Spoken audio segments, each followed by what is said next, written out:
Hi, We're Chad. back. We are absolutely back. Everyone, welcome to the Hoppy Hanukkah Craft Beer Experience, hosted by City Brew Tours. I'm Todd Summers. And I am Chad Brodsky, and we will be your Jewish drinking buddies for the next 2 nights. 2 nights left, sir. That's not a lot of nights. I But you know know. what? The more candles you add, the better the menorah looks, in my opinion. We had our menorah. We had one candle. We didn't clean out you're supposed to clean out the candle. Yeah. Uh, we didn't, and so one of our candles was completely like falling off. It was pretty dangerous, but it was also really nice because it was like two flames in one, and I felt like me and Liana had a connection, my wife, at that point. A little deep, just Sounds saying. dangerous. Um, let's open the beer. Yes, let's do it. Being that it's night seven beer. So as we grab this beer over the next 30 minutes, we'll be tasting High Society Sparkling Lager, a sparkling lager from City Barrel from Kansas City. And this is going to be, I'm excited for this beer. I need something refreshing tonight. Yeah, I mean, this is, how I feel about this. So, um, for those of you who might be new to the show, for tonight and tomorrow night, try to drink the beer with us if you have the willpower. Um, we got the light lager, and make sure you use the chat for any banter, questions, comments. You can also use the Q&A for questions. Make sure that you use the everyone setting on the chat so people can see it. And if you're watching on YouTube, which I know some of you are, we won't be able to see your comments because we're Zoom people. Um, so yeah, that's housekeeping. This is a Todd beer. This is a top beer. This is a. I'm happy that the golf course that I play golf at doesn't sell this beer because I would buy all of it. Mhm. And It would. I love the can. Hmm. Like it looks like a reminiscent of those pre-prohibition. I'm surprised it didn't have like the pull tab. You ever see those? Yeah, yeah. You like it rips off like in the old 70s movies, right? Exactly. All right. So I know we didn't have a guest. I couldn't go 2 nights without bringing on being guestless. So I thought, okay, let's bring on two guests. And so we've got two real pros, Joe and Grant from Casey, Kansas City, and from City Barrel. So we're very excited to have. It was going to be between bringing them on or going back to Beagle or Bagel. I really want to ask them one or two just to see how they did do. No, Todd? We I retired think it's a card game where there are pictures of either well, Oh, here Beagle we or go. Bagel? let's Curled just up do dogs one. or We're just curled gonna up do dogs. one. All right, we're just gonna do one. I'm sorry. Oh, I'm disappearing. That was a Beagle. Oh, there's a beagle for sure. Yeah, I'm feeling it.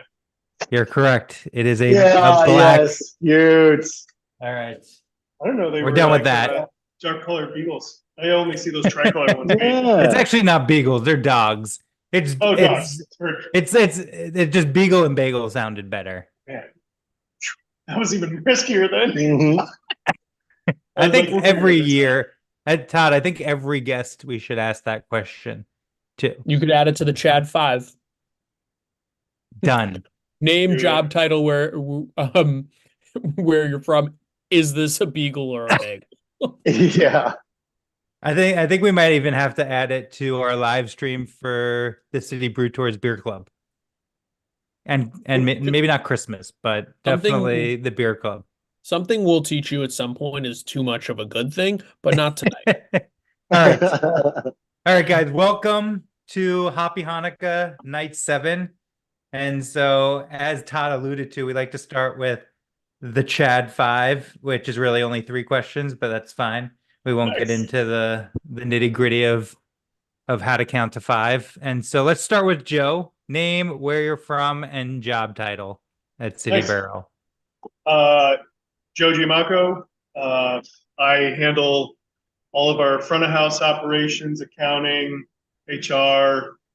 I like to taste test almost all of our product all the time just to make sure quality control is good. And then I initially grew up in the burbs in Chicago. And then I made my way down to Kansas City. So yeah, Casey's a fun one. Casey's super fun. Which one? It was Hinsdale, western suburb. I think everything's western. Oh my gosh. I'm from Evans. So. Oh really? Hell yeah. Chad and I have a mutual friend from Hinsdale. Hinsdale's great. Nice. Well, hopefully it's fine. I've been here in KC almost like 15 or 16 years now. And every time I go back, like it just keeps getting crazier and crazier in terms of like development, stuff that's happening. But every once in a while I drive by that like football field and just see where I shined as I was getting destroyed by somebody else out there. Amazing. Yeah. All right, next question. If you could drink a beer with anyone in history, dead or alive or fictional, who would it be? Yeah. I don't know who I would do it. Quick. Dead, alive, or fictional. I've been reading a lot of books lately. Well, no, tell you what, I've been listening to some books. Many Let's be books. honest. There's like a new Canadian author that I wanted to like meet. This guy sounds pretty interesting. He had like a whole time in the 50s and 60s. And of course I'm blanking on his name, unfortunately. But he sounds like a cool dude. Started researching kind of the peoples and everybody up there before, we started coming over and taking our place on stuff, and seemed like a great dude, kind of pushing out stuff. So I have a beer with that guy. I bet you could reach out to this Canadian author and be like, it sounds like a pretty down-to-earth person. Yeah, he's deceased right now. Oh, well, but is it Margaret Atwood? No, it's like something with a W. Willett. So I listened to one of his books earlier, and then I just ordered a bunch on Amazon, and they're like, I like a good deal, so they were like $1, but then I got swooped by the shipping cost, which was like $10 or $15. I was like, damn it! But still, they're like weathered, and it feels like it'll be a good fun thing. So nice. All right, I'm interested to get into that bad boy. All right, one food you could have for the rest of your life. Could be meal, could be food. Eggs. I would have like eggs. Like you could do so much with them. Omelets. So like interesting people, yes. Food, nailing it. Know exactly what I want. Yeah, eggs are so versatile. You could do like souffles, hard boiled, soft boiled. Eggs are very versatile. Eggs. You could do a lot with eggs. All right. Yeah, you could do almost everything. Grant, your turn. Holidays. I want to add to that. What are the deviled? Deviled eggs. Don't forget deviled. All right, we'll go in reverse for you because it sounds like you also really like eggs. So no, I gotta one ask, food for the rest of your life. What do you have? I'm such a pain. I'm such a pain. I have to ask. Like, am I on a diet or like does my diet? The rest of your life. It's up to you if you're going to be on a diet for the rest of your life. You choose you. Shoot. Okay, then yeah, I'll choose the diet path. I'm gonna go. Yeah, I know. You're on a desert island. This is just all you have to eat. Okay, well then you know what? Chicken wings are like buffalo wings. You just ordered chicken wings. Would go amazing with some high society if you got that. Wouldn't they? Yeah, they will. In a minute. You want your wings in high society. All right. Yeah, exactly. Because you can go like versatile with sauces. And who are you having your high society with? Jimi Hendrix. That'd be fun. Nice. Yeah. I'd just love to try to understand how that dude's brain worked that made those sounds. Like his vocals and his guitar, insane. Like, I mean, yeah, Jimi Hendrix. Awesome. Not okay. Strings. Living might be Billy Strings. He's a bluegrass artist that's like doing like he's really like leading the jam band charge right now. And I come to bluegrass through Jam, through Fish and Grateful Dead and Goose, and so Yeah, I love live music. So yeah, maybe living would be Billy Strings for sure. Yeah, absolutely. And then third question. I assume you're going to ask who I am and what I do. Oh yeah. So my name is Grant Wayner. There are 3 owners at City Barrel. And we're all 3 full-time in the business. I do all the sales and distribution efforts for that. Initially started with a few recipes when I first met Joe. If you guys have heard of us before, you've heard of Rad AF. I developed that one in my driveway. So that was kind of my claim to fame. And then when the pandemic hit, I had the most direct beer distribution experience. I'd come from some Budweiser distributors and learned best practices over there. And so we literally We spent $2,000 on a van. we bought a van that was like rusting out. Yeah, then we spent $3,000 on a vehicle wrap. On the wrap, yep, on the graphics, yeah, like you do. Joe liked to joke around that like the wrap was the only thing holding the van together, and that might joke fact, right? And so I just got out there and started visiting liquor stores and bars and saying, please carry our beer. We got this well, no bars at the time, I guess, but eventually moved over to bars. But yeah, hey, we got this pandemic going on. Can you carry our beer in your liquor store? And it was just open arms, locally, because I'm literally driving a van across town. So, I mean, how much more local does it get? And there were days that we were pulling cans off the canning line, straight onto a 2-wheeler, straight into the van. I mean, I was stacking them up at liquor stores with the same code date, today's code date, and sometimes yesterday's code date. And that was just really exciting, especially for a hazy IPA. So that was a really fun time. That's the small business way, right? Yeah, it's not like anything. There's not fancy reps. There's not, everyone's not wearing branded swag. I'm literally like basically throwing this stuff in a backpack and walking into liquor stores. Hey, both of our business started with a sketchy van. Yeah. With yours too? Ours, I got a $2,900 van from a minister in New Hampshire to drive the first brew tour. For their was it one of those big 15 passenger vans? Oh yeah, they have ours was a 12 passenger E350 Econoline 1998. Sweet. This was back in 2008, so it was 10 years old. We would have done well to get an F-250 or an F-350, but we could afford what we could afford. What was available was available. It was an F-150. And we have a shop right nearby that we go to, and we paid him $50 to like look through it. He's like, all right, transmission's been redone, so buy it, but you're gonna haul kegs in there and it's gonna ruin this van. Yeah, and we're like, no, it's fine. And we were like, don't worry, we're gonna be like getting a semi truck at that point. Yeah. And meanwhile, the transmission, lo and behold, went out within 3 years of that day. Yeah, we did negotiate pretty hard. We got the price down like $50, which was a bonus because there was a taco shop right next door that we wanted to go get, and they had birria tacos. So Grant and I stopped it with the $50 we saved. We just ate our faces off with good. Tacos. So good. You can either. If you sell me this van at your asking price, we'll go hungry.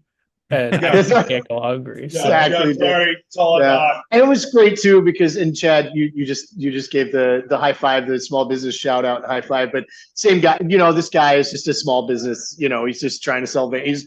He's buying and reselling vans. Yeah, that's like his jam. That was his whole thing, was just fleet vans, and he just buys them himself at auction and then resells them to guys like us. 12-person van from a church. And then ours was from an HVAC company. So it had tons of ladder racks. And then oh my gosh. Do you remember all the stuff? Do you remember we had it for about 3 months and we were both on shift in the evening here working the bar. And a guy comes in with a logoed shirt. He's in from out of town. He just flew in. It's 6 or 6:30, 7 p.m. And he's like, hey, do you guys have I've been driving around the block. Do you guys have a van, a company van, real nearby? And we're like, yeah, why? Because we own it. And I'm starting to worry, oh, this thing was stolen. We bought it off a guy a couple blocks away. Oh yeah, I forgot about this. Yeah, and he was like, So check it out. We're the previous owners of the van, and we have a whole fleet of them. And there's this really expensive module that we need to reclaim. It's plugged into the sensor thing. It was like a low jack. And and he's like, dude, so we can see that it's on property, and could I please just have that thing back? It's expensive enough that I drove across the state for it. And that is so I was funny. Like, yeah. You'd be like, okay, give me $2,000 for it. Right, exactly. I was like, Joe, what do you think? And he's like, I mean, watch him. and yeah, he pulled this thing out and was like, this is all I needed. I'm super sorry. I'll be out of your way. Took a screwdriver to see if he could start it up. Yeah. He's like, we're on here. Right. But no, man. So yeah, that was kind of fun. Yeah, that could have been useful too. We got the van stolen. We did. We got the van stolen. Somebody was in a dinner rush on it. So we have a full restaurant just to our right now. Pointing over there. It's that way. And we have awesome, like, chefed up, sandwiches and foods and fancy fries and stuff like that. Yeah, but somebody left the key in the door. And then somebody went on a run. And by somebody, it was me. And so we only have a key. There's no key fob in this thing. And so I left the key in the door, left it overnight. Everything's fine. Went through like the whole weekend, went through a whole Saturday. It was sitting right out front the entrance to the building. And then like on Sunday morning at like 5 a.m, this guy like walks past it, looks at it, and is like, what's that? And then he hops it, he like opens it up, hops in the van. This guy was like, we have really great security cameras, so we have all this on video. So you see, like, amazing. But what triggered it was none of us knew where the van was. Yeah, and like I just assumed somebody had it, and we get this like message on our voicemail. It's like, hey, this is so and so from. It was like a sandwich shop that first called, or like a dry cleaner. Yeah, and they were like, your van's blocking our parking lot, dude. Come move it. And then the next one was like. We were following it, like mapping it out through town where it was going. And it went like, I don't know, 10, 7 a.m., 9 a.m., yeah. Well, noon. All calls. And it's just Guys like, just dude, running move his your errands. van. Yeah, so this guy grabbed it and like in between he would like start drinking and he would start smoking in the van and he would start doing other stuff in the van. We found some mysterious liquid in there. Yeah, we sprayed the hell out of that thing when we got it back. So we ended up literally was underneath a bridge. This like FedEx like shipping depot calls us and they're like, hey, there's like this van, doors are open in the back. Clearly this thing looks like it's got stolen. Are you there? And like we have been tracing the van throughout the night. And this is over like a 6-hour period. We're posting like, hey, the van got stolen. If anybody sees it, it's very obvious. The vehicle wrap is amazing, right? Like I said, it's the primo part of this van. So anyways, we get to underneath the pass. We call the cops. And of course, the cops don't come for like hours. So we get like hours. So now we're tailgating. We had to go buy fast food and We had beers. Beer for so we're tailgating the stolen van. And then the cops eventually come. But while we're there, this dude comes back walking from underneath the bridge and he's like stumbling around. He's like tripped out of his mind. And I'm like, from the video, I'm like, that's the dude that stole the same clothes. Yeah. It's like, dude, no. He's like, no, it's my van. And we're like, it's not your van. Tomorrow to go deliver beer. Possession is 9/10 of the law. Comes back now. And I was like, and then shoot, go get it. And so cops come. The guy's like still wandering down the road. They're like, do you want us to prosecute him or anything? I'm like, no, just get our keys back. That's like the only thing that we have. And I was like, that's a value. So sure enough, we had one extra set too, but yeah, that was fun. That's the joys of business ownership. We ended up eating small business ownership. Eating all great like stash of snacks underneath. Oh yeah. I was crazy heavy, you guys. I was 313 pounds that day, and I'm happy to say I'm 205. Whoa. Now. So that was getting those not gains, getting those losses. That's right. Yeah. The stress of having your work van stolen can. That's what it is. Yeah, and all those keg deliveries. So I want to hear about this restaurant program because, so this was more for Joe and I like to really dive into Google and do some research. So, Joe, internet says you're the CFO. So I could just ask you about like the EBITDA or whatever, but I I know think I know more about everything else than I know about yeah. our books. So you mentioned you have a kitchen. Restaurant looks huge, right? All accounts, delicious, like big kitchen restaurant focus. But you're also a brewery, right? And you mentioned making sure that the liquor stores have your beer stocked. So how does the business sense work when you're basically running a restaurant? Because this isn't like you're not a brew pub the way they were in the early 2000s, right? Where you Yeah. had 6 beers on tap and then you ran a restaurant. You have full distribution profile. So how do the two go together? What are some of the things that make it easy? What makes it impossible? Lots of drugs. Uh-huh.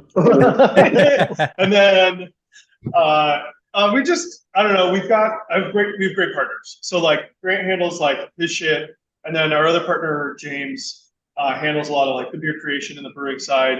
And then we picked like the most complicated business model you could possibly do, trying to do everything all at once with everything in the air. And through that chaos, the bonuses is that we have met and we have come into contact with a lot of awesome people, and like our staff retention is second to none. I don't think after COVID, we've hired up a few people just to fill in spots when people have moved. Either we had somebody move to Seattle recently, and then somebody took a job out of state. But overall, we haven't lost our staff. I mean, we invest in the community, we invest in our staff, 401k, health insurance. We try and make sure it's all good. And I think if you like mitigate, you have a supported workforce, then overall, a lot of the problems take care of themselves overall. And as long as like our number one rule here is don't be a dick. And like I think it's easy to say, but it's hard to do on it. But overall, running the restaurant's been like it's been a blast, and you meet so many fun people, and like beer and food as a killer combo, just a great great pairing. So like here at this space, we sell a lot of burgers. So burgers and beer.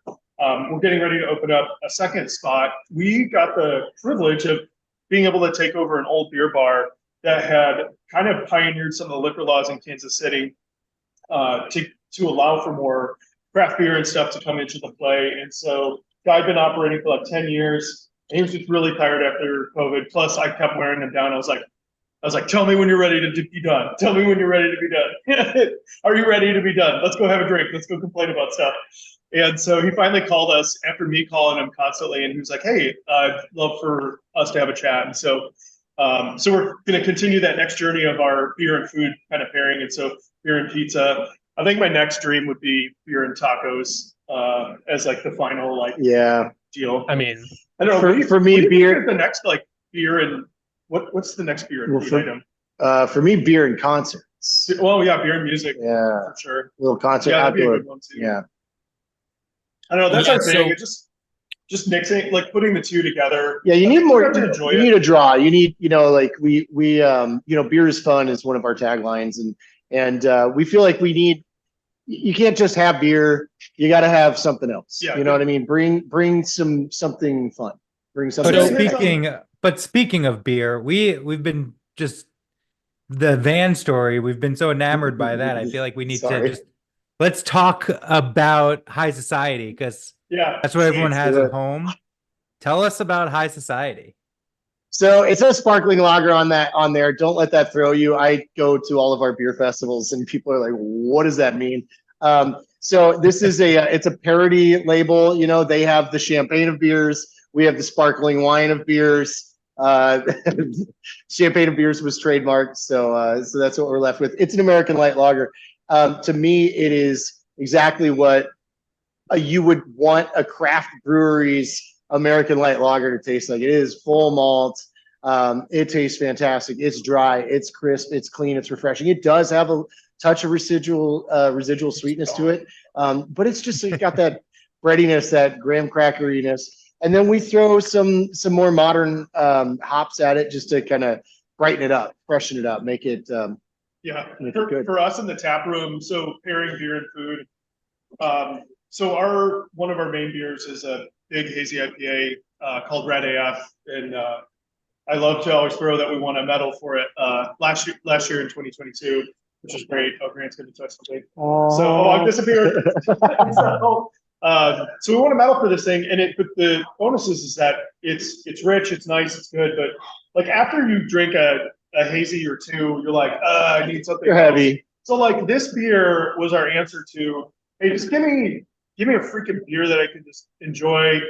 Yeah, go out on the golf course, go lawnmower beer, drink outside in the summer, Concerts, and just be a crusher. And so like, So Joe, it turns out there's a lawnmower beer association. oh yeah, And this beer does fit in that criteria. So we're working on getting that the certification of lawnmower beer. yeah. You know, certification. working hard. Can we of go course back that's one? on the Let's label. go back 1 second because I think while we don't have Rat AF, it won it medaled in the hazy IPA Yeah. category. Well, you guys actually brought it in. I think it was last year's tasting. You did it. It wasn't a holiday box. It was a tour of some sort. Yeah, you guys Virtual recognized tour. it before anybody else. I think it was. I think it was Fun. before. I think it was before it won the medal, though. Oh yeah, Might have been 01, yeah. You guys were on the forefront of everything. Yeah, so to All the viewers, fun. if you recognize us, what's up? Great to see you again. Appreciate you coming back. If you're Like and new, subscribe, smash that. yeah, for real, right? but we do love these guys have been bringing us on for years, and we just love the exposure you guys give, and also the access to you guys who are watching. Well, and access to good beers too. Yeah, But like that won Plus a it's- medal in one of the most competitive categories in Probably the GABF in the Great most American competitive. Beer Festival in 2022, Yeah, so, right?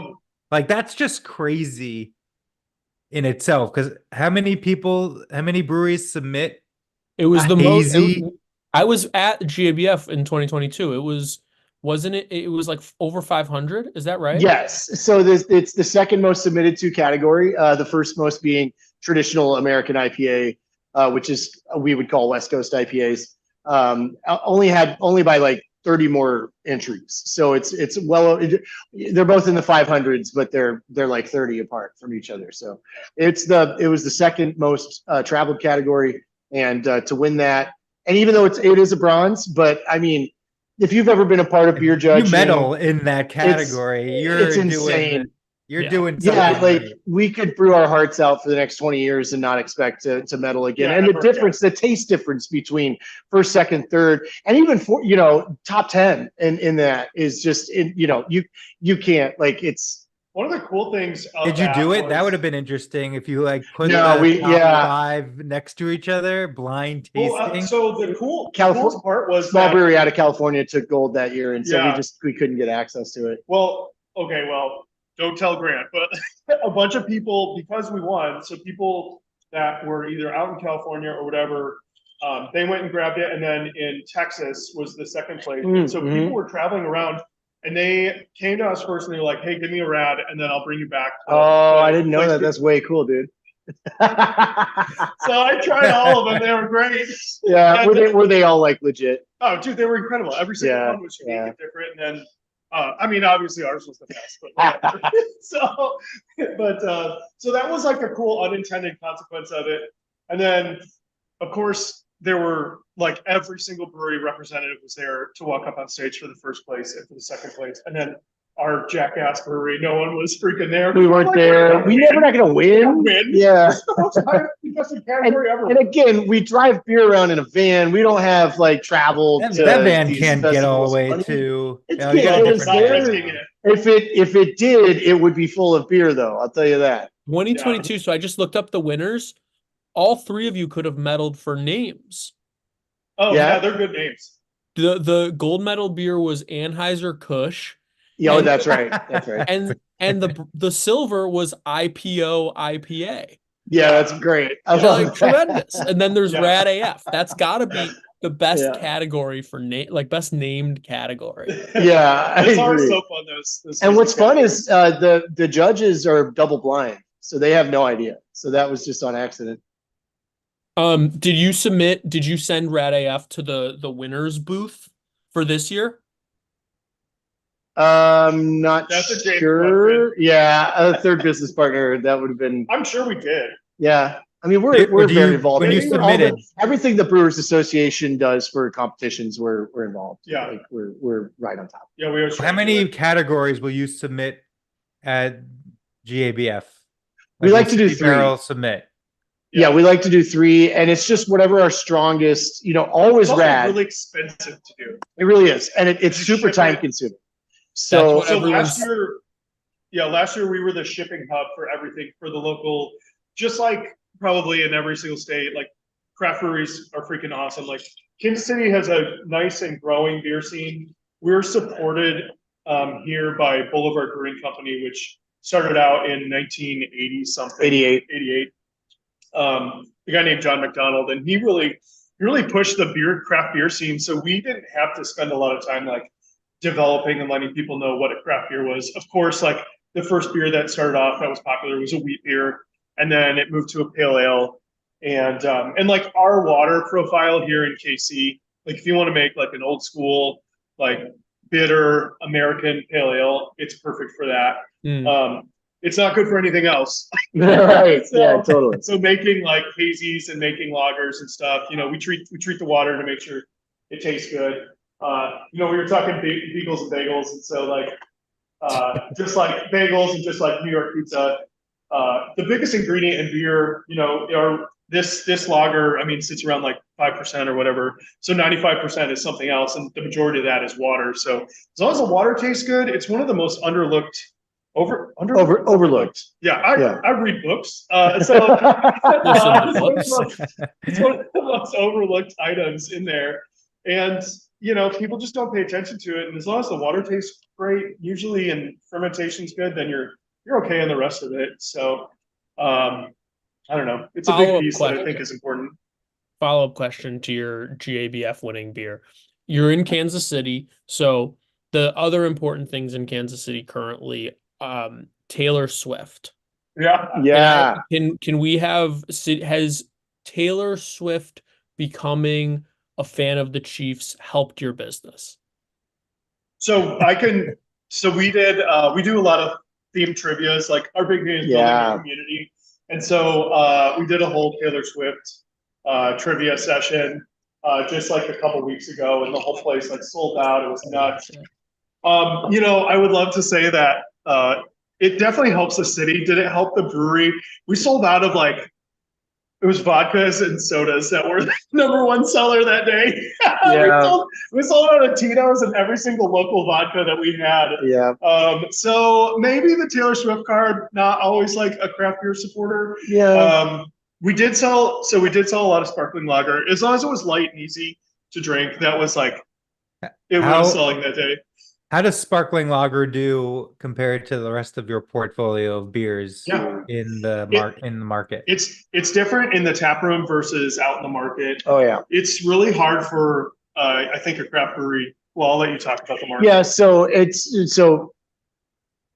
short answer, it slays in the tap room and it's slow out at retail.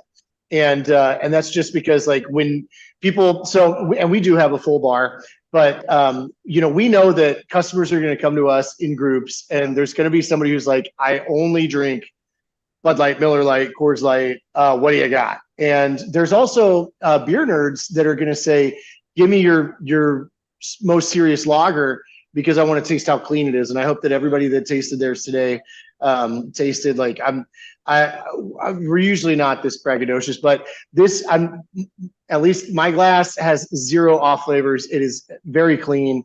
And so like that's a lot of times for beer geeks used as like a benchmark for, is this good? Like, does this brewery have the brewing chops to be able to pull that off? And so the non-pretentious, I feel like the real beer geeks know to go to the lagers versus the people that are people who know nothing, and the people who know everything always gravitate towards the same. Yeah, exactly. Right? And the rest of us in the middle are like, but stouts are great, and they are. Yeah. Like they're waiting in line for like the people waiting in line. No offense to people that wait in line for beer, but they're probably not going for the lager. I mean, as a some control. of them do, but it's a thing that they'll pick up while they're in line. It's the Crispy Boys, right? But Yeah, in the tap room, it does Yeah, really so well. Slay's in the tap room. Out at retail, I mean, the macros still kind of own that. The price point makes it tough to justify for your average consumer to give it a shot. City Barrel fans pick it up, and so that makes it it makes it worth doing and keep it going. Would you consider a 30 rack of this? That'd be great. So we are still in a boutique kind of brewery scale on the brew side. No one will do a 30 rack. If and when we scale up, it's 30 packs. We're trying to find the first craft 30 rack, if it exists or not. So there was a brewery. It'd be extremely expensive, probably like $60. Yeah, so I think there was a brewery. They copied the same thing that I believe. Oh shoot, no, I'm not. Well, what was that 100 pack out of Austin, Texas? Was it Real Ale that did the 100 pack? And then Mother's Brewing out of Springfield, Missouri, they did 100 pack. Did they? Yeah, and it was super cool. What is 100 pack? How big is a? It's really long. It's 2 cans wide, and it's as long as this brewery behind us. How does it not break? Like. Modern engineering, Chad. How do you move it? I think 3 people have to grab a hold of it. I don't know how practical it is. Can you imagine like rolling in a party with that bad boy? Yeah, it's like these fireball things you see at the liquor stores. The buckets. Where it's like I saw, the buckets, the the bags too. Bags, the golf like a golf club. I heard they have fireball, like they look like duck sauce. Yeah, little packets now. Ketchup What? packets of Fireball. I don't know if it's true or They're not. having fun. They're having fun. Someone said they found. You would put that in like a little hot cocoa or whatever. You know what? I feel on your cheeseburger. Yeah. on your. Oh no, those awful. you'd have to eat. That drinks before, like that would work out. Right. Those are fun though. Right. Yeah, like Go-Gurt. Right. But anyway, that could be a new form of packaging. I would drink beer from in Vietnam. They drink beer from like bags. Oh, really? That's cool. Some lambic producers were doing that out of Belgium in the wine bag with the pour spout. We're getting here back in Missouri, to the distribution. It's really hot. We want beer in a bag to like. This is the most insane sought after. Dude, I'll try whatever. Belongs in a bag. You let us know. Grant and I have we have no hubris. We're fine with just like put it in a bag. Great. What works, and if you want that, we're gonna make that. So we're gonna try and make that happen. Yeah, you don't see Franzia. You have Franzia in a bag, but you don't see any craft beer in a bag. That'd be so cool. Yeah, it would be. I wonder what the packaging of that is. I don't know how you fill it. All right, we will order Siphon special beers, gas Hanukkah boxes next year. If you could put the beer in a bag, you heard it first. That'd be really cool. You heard it here first. Yeah. I think the carbonation would be the challenge. Yeah. So the beer I was talking about was a lambic, and sometimes traditionally you can serve still lambic. So that's why they were getting away with that. Flat. Still, flat, not unsparkling. Yeah. Question from the crew. Tell us about your distribution outside of Kansas City. Yeah. All right. So we just launched full state of Kansas. So we're covering Wichita and Salina and Dodge City. Yeah. So for those that don't know, I had to look at, living in the Chicagoland area, I remember watching like a Chiefs game and I was like, where the hell's Kansas City? So we're in the dead freaking part, like center-ish of the country. And then we're abutted, so there's Missouri on one side. Yeah, they look just like this. This isn't Michigan. There's Missouri on one side, and then Kansas is right here. And we're sandwiched right here on the state line.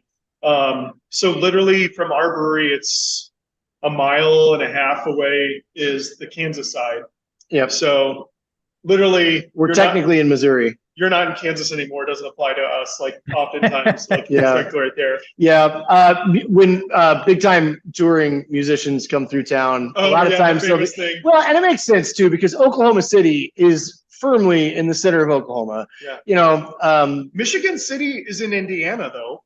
All right, fair enough. Who knows that? That's but you get on the mic and they're like, What's up, Kansas? And the crowd will boo quick because it's primarily the majority of the If you want to city lives on the Missouri side. The slight research that the musician has to do about a particular location is what state are they in? Dude, people in Kansas City get so pissed about it. And so, like, if you want to bust some knobs on it, that's what you do. You're like, oh yeah, Kansas City, Kansas. People are like, it's not the same. It comes from there was a Native American tribe called Kansas.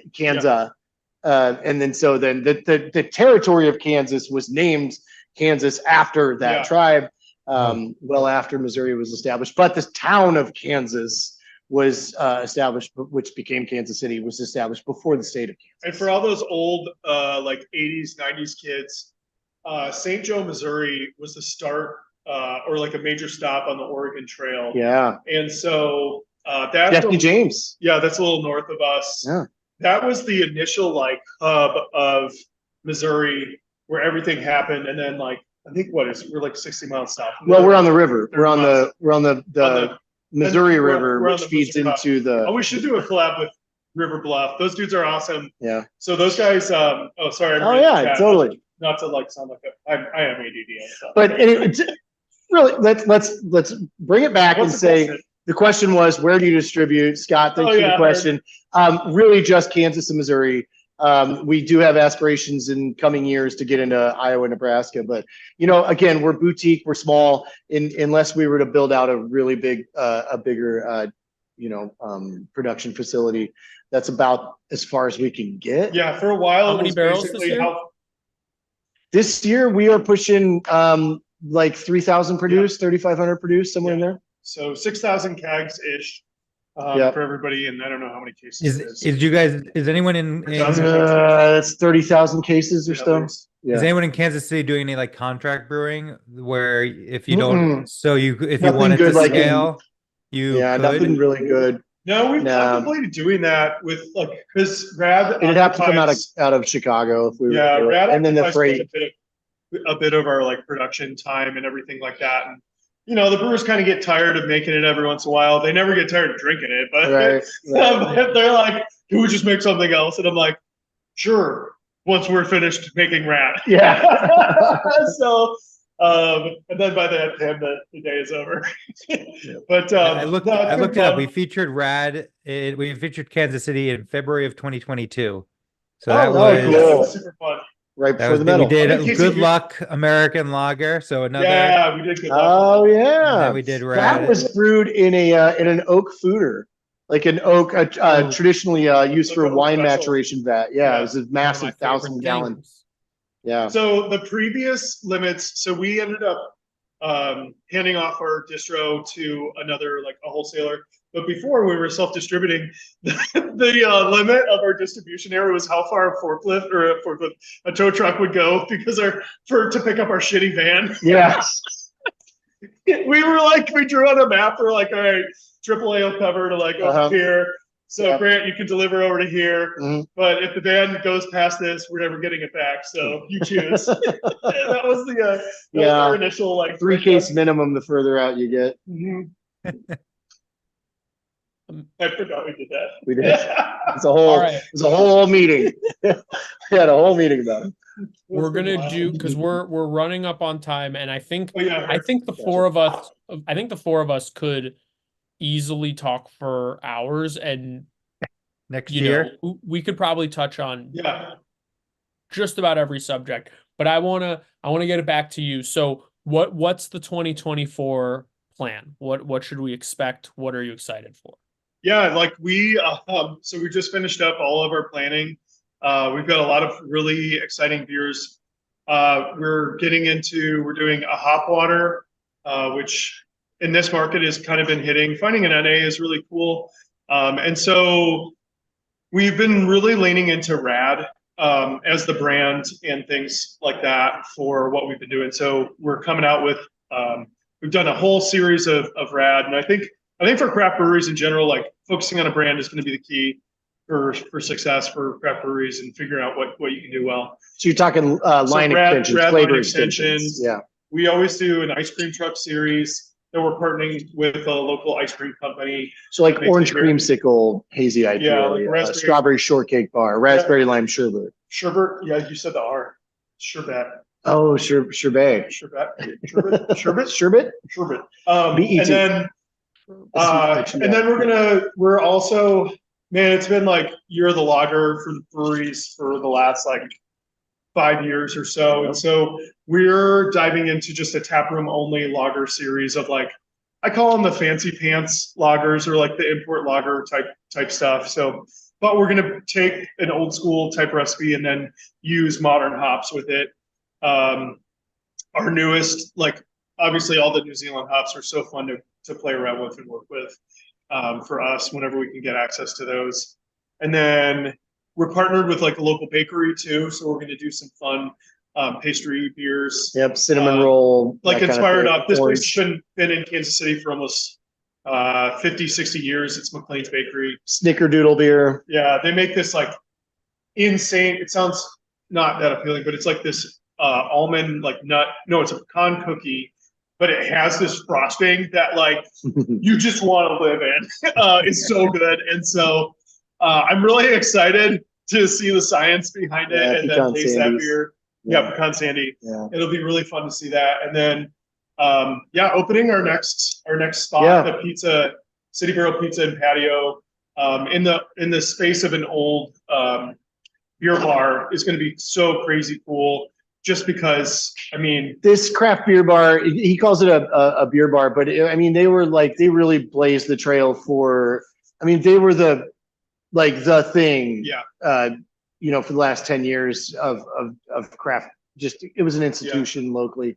So, I mean, they were on all those top 10 lists of, number one best craft beer place in the state of Missouri over and over and over and over. But most important, it was a community like gathering spot, and so and that's like same with what you guys are doing, which is building community around something fun and something that everybody can come together over and support and be happy with, and not worry about the stupid stuff that's happening in their lives all the time, and just like come together and just enjoy and cheers and hang. So that's what that's what I'm most excited about, is that spot, just because it represents such a big part of like our mission, which is building community on site. So I don't know. That's what I'm jazzed about. Cheers to you guys.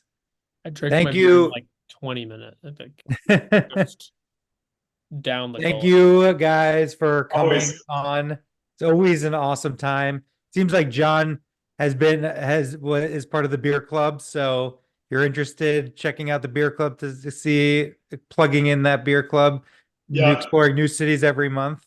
And yeah, thank you guys again. And I'm gonna also make one more plug. Christmas, our 12 beers of Christmas. If you had fun doing this, there's some great beer. City Barrel is in the 12 beers of Christmas as well. So if you wanted to get some more of their beer, I will say that it is in the 12 beers of Christmas, and we are starting to sell out of that. And at the end on Friday will be the last day of sales for the 12 beers For the of Christmas. non-Jew in your life. Yeah, something for everybody, right? Yeah. Good hazy IPA. Or just more a variety of beers. Exactly. I've been picking up every single pack that I can right now. I love trying new beers. The best. All right, guys. Well, night 7 in the books. One more. One more final night. So we'll see What do everyone we have tomorrow? Can we preview, or is it a secret? Yeah. It'll be year 4 with our pal from Exhibit A. I don't know if you know Matt Stein. Oh, sweet. Nice. Hell yeah. You guys are in for a treat, man. Awesome. That's pretty Yeah, cool. Matt's awesome. So we're First excited year to we had him, his kid was on with him. They like we lit prayers. Hanukkah candles with them last time. I'm sure hopefully we'll be catching up doing with that an again. old We'll friend. see. That's super Nice. cool. That's awesome. All right. Oh, jealous. So, I mean, you know where to find us. So we'll see everyone tomorrow. All right. See everyone. Take Have it a easy. Later, good night. mates. Night. Thanks, you guys.